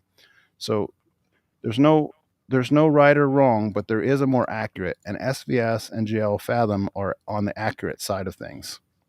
Well, perceptively, you'd actually want it the other way, where you have a rising response going into the lower frequencies because of how our ears work. Yeah, but they can't do that with just a single sub. No, I'm just so you're saying doing that with multiples, and you're doing it with DSP once you get it into your house. So Bruce Barnes says, doesn't room EQ try and make it a flat response? It depends on your house curve. So you can actually have room EQ in most cases do whatever you want based on the house curve that you feed it. So I could have it do exactly what Jonathan was saying with the JLs, where you have a rising response towards 60, 70, 80 hertz, or I could do it how I want typically, and I have a rising response as we get into infrasonic, or you could have a flat response. It just depends on what you're trying to do. You're in control once you start getting into the more advanced stuff of auto EQ, of how and what it's doing or what it's trying to do. It's not always going to be able to achieve that based on its own limitations and the limitations of the equipment in the chain and your room. But good question.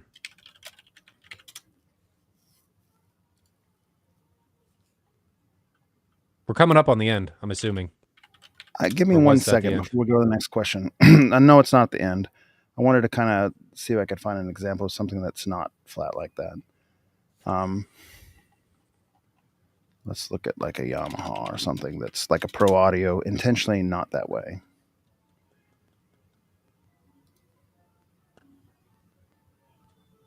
and maybe I just can't find it on the fly because probably need a specific model or something. But I mean, if you Google search subwoofer frequency responses, you can find a lot of different examples, and you'll find some that are just not flat, like they're just intentionally not natively flat. And that's what we're talking about. So I won't belabor the point without having a graph here in my pocket ready to go. But that's what we're talking about. Okay, so the next one, I gotta get my browser back into spec here.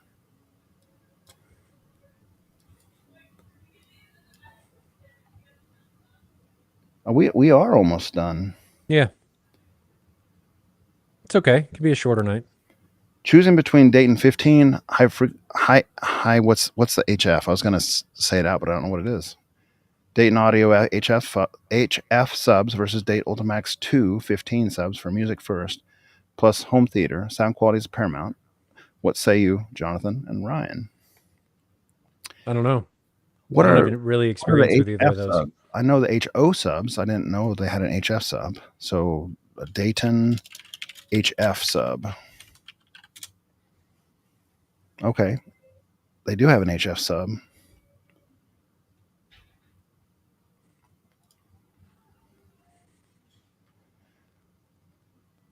I can share my screen again. We can pull them up side by side and take a look. It's something like this when you're starting to talk driver specifics. They're going to model a little different, and Dayton tries to separate their drivers. They're not just trying to make the same driver over and over again. They're intentionally going to model them differently. And whether they work or not, better or worse, is going to depend on your enclosure that you're using and how much power you want to use and your impedance that you're trying to drive with your amps and all these types of things. This isn't a one size catches all answer, unfortunately, but we can try to show it and talk through it a little bit. I turned the question off so you had more space on your picture. Okay, so we want to go to a Dayton HF. You're showing two browsers. Yep, I want. Oh, you're gonna so I get it side by side. Yeah. If I can, why am I not finding? How about Dayton HF 15-inch?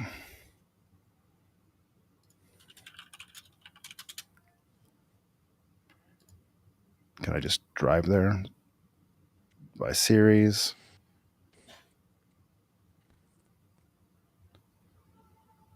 I don't even see HF here, but I just saw it a second ago in a 10-inch flavor. Here's the Ultimax 2. We'll do that here, and then we'll come over on this side and try to find the other one. So if we're looking at 15-inch, why am I missing it here? Is there an HE? Oops, sorry, says it might be the HE. I don't see HE either. Let's just click on one of these and see if it comes up, and that's not it. Ultimax we know. Pro Series? Surely not. No. Max Series? No.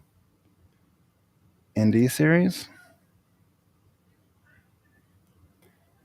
Hey, if you're still on there, tell us what we're looking for by actual part number so we can find this without struggling. Ryan, watch the chat for a moment and see if he gives us more information.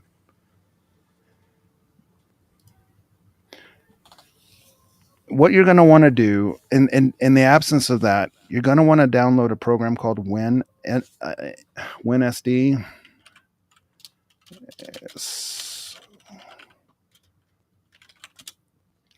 WinISD subwoofer calc looks like this, and there are instructions on the AVS form on how to use it, or you can just probably follow the FAQ here, and it will tell you. You put in the driver parameters that are showing on this site. So like there's a specification sheet on Dayton Audio, and it has all those driver parameters. You put those driver parameters into the application, and then you give it a port size, and if you want to do a port tune, you give it the port tune.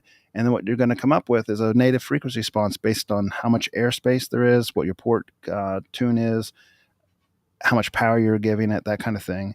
And you're going to get an excursion line. You want to make sure your excursion is below that line when you program in like how much millimeters it moves. Ultimately, that's going to be what you determine. So if you're trying to make a smaller box, there could be a driver that's built for a smaller box. It might have a weaker motor on it. And still be perfectly fine in a smaller box. If you're doing a ported driver, you might need a stronger motor on it, and so you may have to spend more, especially if you want a smaller box. So they're they're intentionally different, and which one you like is going to be based on what parameters you need. How big of an airspace do you have? What amps do you drive it with? How much power are you going to send it? Those types of things. So, uh, back on the frequency response thing, you can see here the Dayton Ultimax driver is targeting a very flat frequency response. Let's go to, let's just see if we can find another driver in here. Let's go to one of these Pro Audio sub drivers as a comparison, since we don't know the other one. So, how about like this Pro Series driver and a 15-inch Pro Series driver? Specification sheet. Yeah, I mean, also, we didn't even talk about this, but extension. So, like, this is a Pro Audio driver. Look at the extension. It's not just 100 hertz. This one goes up to about 250 hertz on the Ultimax before it fails off and does something weird. On the Pro Audio driver, it goes all the way up to almost 1,000 hertz before it starts having any issues. And you're not going to have the deep bass because it doesn't have the excursion that the Ultimax has. So, another case of horses for courses. But the drivers are going to be intentionally very different because they're making market separation, market product separation. So are you seeking out like low frequency extension? If you want like the deepest bass, the Ultimax is Dayton's Audio for that. If you want more output up high, like the HO model is kind of more in that space. And I don't know what the HF model is because I'm not even familiar with it. Did that gentleman ever reply and give us an HF model that he's looking at? No. He may have shut down. I don't see any. I mean, when I search HF, it comes up, but it only had a 10. Let me go to Parts Express and see if I can find it there. And then we'll give up if it's not there, so we're not just spinning our wheels here. All right, we got 2 more questions after this, and then no more. Here it is, right here on Dayton Audio. So let's see if we can find the spec sheet on this.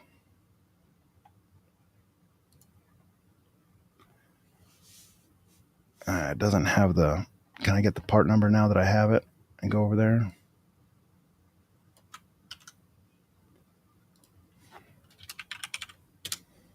Revibe, you do have a good point of pushing the drivers up to that higher frequency. They will start to beam. Okay, so here you go. Here's the two loadouts side by side, and I can make them both probably bigger. So Ultimax 2 is two ohm voice coils, and this is 4 ohms, so it ends up being about the same thing. There is a difference in impedance. This is basically a 3 ohm, and this one's a 4.2 when you combine the 2 ohms. The FS is different. That's an important measurement. The QMS is not radically different, but it's different. The QTS, that specifies whether it's happier in like a ported or a sealed. That's radically different. The moving mass is surprisingly not... I would have thought the moving mass on the Ultimax was more, but it actually is higher on this reference one. What about the X-Max? 14 versus 24. So there it comes into where you need that excursion to do the very deep notes. So you're looking at not quite double, but close to double the excursion on the Ultimax. So it's going to be better at the lower frequencies, have more output. The SPL power handling is about 3 dB different. So that's pretty significant.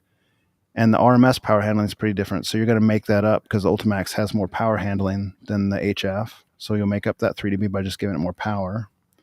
The frequency response on this HF is actually really nice. Like that looks nice and flat. This graph goes down to 20, but it's going to not have... I mean, that looks like actually very nice. I need to probably do some research on this and see what people are saying about it, because that's a nice flat response. All the way down to 20 hertz. And you can see this one, this is the 20 hertz mark. So we would actually have to... You can't look it all the way down. This one measured down to 5. So at 20 hertz on the Ultimax, you're down 10 dB. And at 20 hertz on this one, you're down 5 dB. That being said, I mean, it's still a case of like the Ultimax is going to have more output down low, because the down low is where the excursion comes into play, and you got 10 millimeter more each way. of excursion there. So yeah, you need to model this stuff. Is the long story short. Also, you can go in AVS form and do it yourself thing and have somebody model it for you. If you don't know how to do it, you can just say, I'm looking at these two drivers. I'd like to have a 5-foot cubic box. Can you tell me which one would perform better in that box? Sealed, ported. The guys in there are real good at going through that and helping you with it. Getting it laid out so it's clear to understand.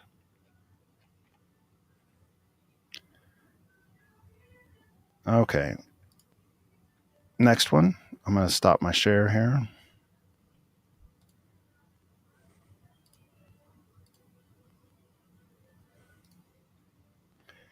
With the Christie 4K 15, can you use an anamorphic lens? Then the resolution will be like native 4K.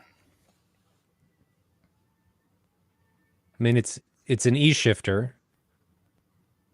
So how would an anamorphic lens make it not an E shifter? I'm confused. Can you elaborate on that, MW? We'll come Because back. an M4K 15, maybe you're talking about just a 4K 15. I mean, if that, you can absolutely use an anamorphic lens on them. Panamorph makes one that you can use on it. You're talking about getting an extra, like what, 11% or 20% or something? I think it's 20%. So depending on how big the screen is, I mean, it can make a difference, but it's going to give you a brightness, but not double and not true 4K. Not in that context. No. Brian Cobb says, when downloading movies to Kscape with a QL7000 that does not have Dolby Vision or HDR10 Plus, should I always choose the HDR10 format? Yes. Does Kscape give you 3 options on every one, or SDR? The new players do, yes. So the E, the M, and the V all support Dolby Vision, and you can choose which version to download, and you're never going to be able to use Dolby Vision, so just use the normal HDR10 format. Brian Cobb, one thing you might consider, go onto the AVS forum and type in, what is it? Dolby Vision low latency. LLDV? Yeah. LLDV. Low latency Dolby Vision, LLDV.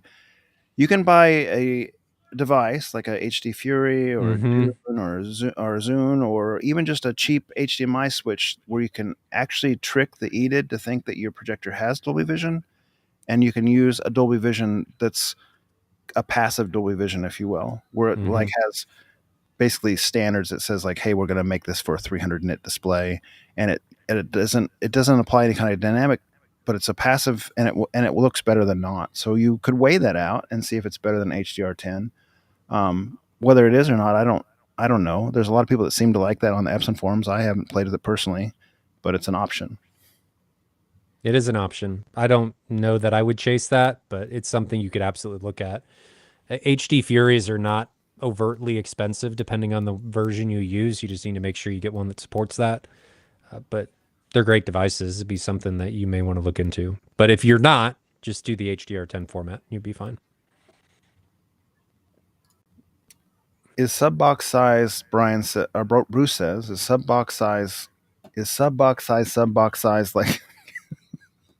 I'm having trouble reading tonight, Bruce, and you're not making it easier. Like, you can have a box that's like 2 millimeters from touching the back of the driver. It's really tall and really wide. No, I wouldn't do that. You shouldn't, because there's a pull vent on the back of a driver that air needs to move through. That's kind of a breathing apparatus that helps keep the driver cool. It will change the actual parameters of the driver if you had it like 2 millimeters. They say about an inch is about the minimum you want, and some people say 2 or 3 inches.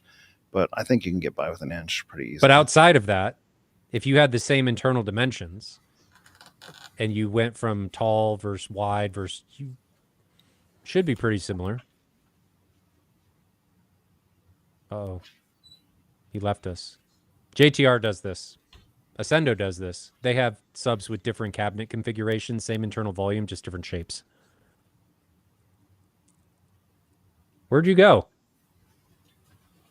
Uh-oh. Doesn't see you. Oh, come back.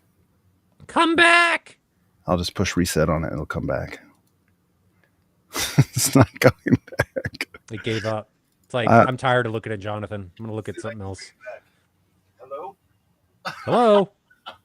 Hello? This is horrible. Hello? It worked before the stream. Now it just decided it. Huh. Well, I don't know how to bring that back. Maybe I need to like unplug it and plug it in. What I was going to show you and I can't show you right now. Interesting. The software is doing nothing. Try Let's and try kill that. the software and reopen it. Okay, I'll try that. Whoop. Did it do something? Yeah.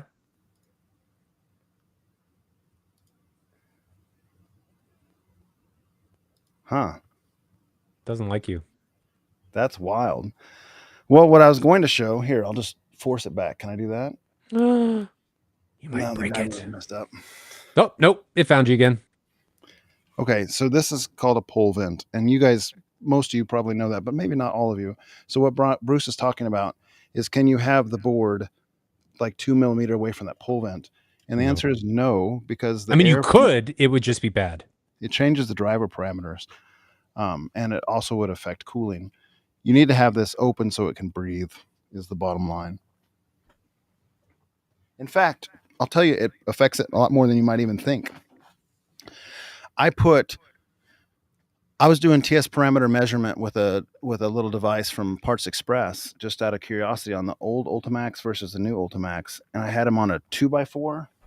So I put both sides of the magnet on a 2x4 and a 2x4, and this was all open. So that was probably like 1.5 inches down to the carpet. Maybe not, because the carpet would be up a little bit.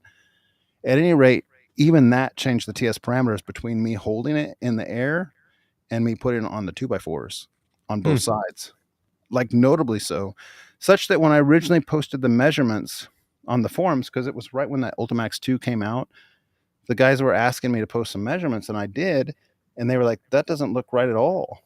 And I didn't know that was going to cause a problem with the 2x4s. And I said, "What'd you have it on when you measured it?" And I said 2x4s. And I said, "It's probably too close. Try it again, holding it in the air or suspending it with ended up suspending it with zip ties from a dowel rod so that it would not have any influence." And the measurements, the TS parameters were much closer, to the point where, like, the do-it-yourself guys that really know this stuff very keenly, they were saying that obviously something's wrong, and they called it with just looking at the specs. So I say all that to say it does matter.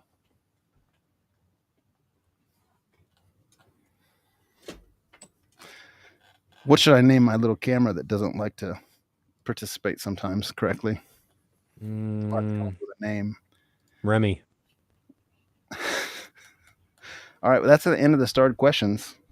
Okay. That's all I got. Well, okay, there's one more. This isn't true. Both Ultimax had a pole vent. And the old one was, I know it has a pole vent because I almost got a dowel rod stuck in it, like a 1-inch oak dowel rod. They both have them. Don't stick poles in things they shouldn't go in. So the reason that happened is I was trying to get that driver out of one of my sealed cabinets. So I took off the connector box in the back, like where you would connect the speaker wire. Mhm. And I was trying to poke it out of there because it was, over time, they just basically kind of seal themselves in there, like adhere. No silicone or anything, just kind of, they're in there good. And I was using a oak dowel rod to try to poke it out, and the oak dowel rod went inside the pole vent. Luckily, I have a little screen on there. I didn't do any damage, but that's how I know it's in there. It's like they knew somebody was going to do that.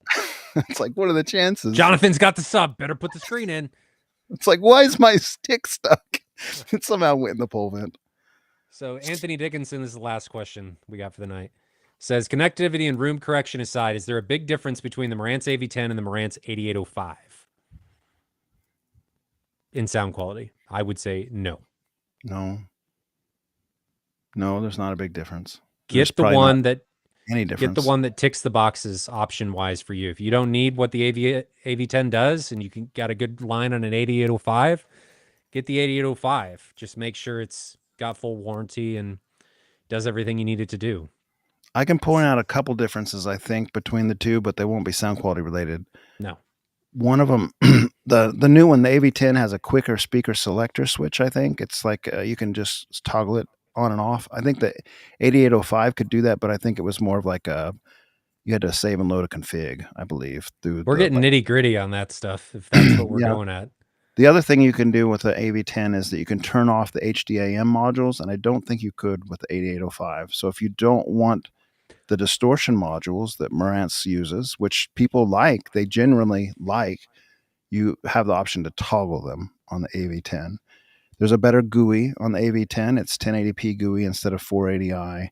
The 8805A has HDMI 2.1, so you're not losing anything there. Sound is going to be, for all purposes, identical. It's all above human hearing.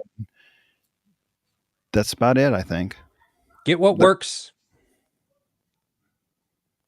Get You what have works. you have DRAC option on the AV10, but it's not fully functional yet. We're leaving room correction aside, Jonathan. We're just talking about sound quality. Yeah. No, I think $2,750. That seems like a nice deal for a flagship receiver. I think that's good. Yep. Okay. So movies for next week are Edge of Tomorrow and Iron Giant. That'll be good.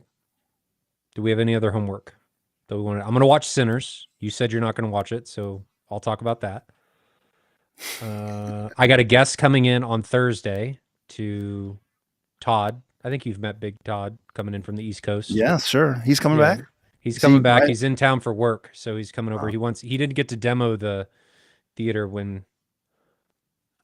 before it was done, so he's coming back to that'll be fun and bringing some coworkers. So that'll be fun. That is Thursday. No other homework? Nah. Okay. Do we want to? We'll talk about it offline about getting together and watching either of these movies if we want to. That's all I got. Anything before we close it up? Not for me. Okay.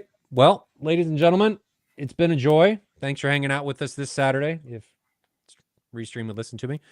Thanks for hanging out with us this Saturday. It's always a joy to go through all of your guys' questions. We will be back next weekend. If you'd like to go through the movie with us, it is Edge of Tomorrow and Iron Giant and Sinners. We've got the trifecta. Jonathan's too afraid of vampires to join us on Sinners. So can't fault him. He watches all of his phones like this. So if they were that close to my face anyway, I might get scared. But we'll see you guys next weekend, sometime Friday or Saturday, more than likely. Maybe Sunday. I've got Suns basketball tournament this weekend, so who knows when I will be available because we don't know the game times yet. So we will see. But until then, stay safe out there. Enjoy your home theater journeys, and we will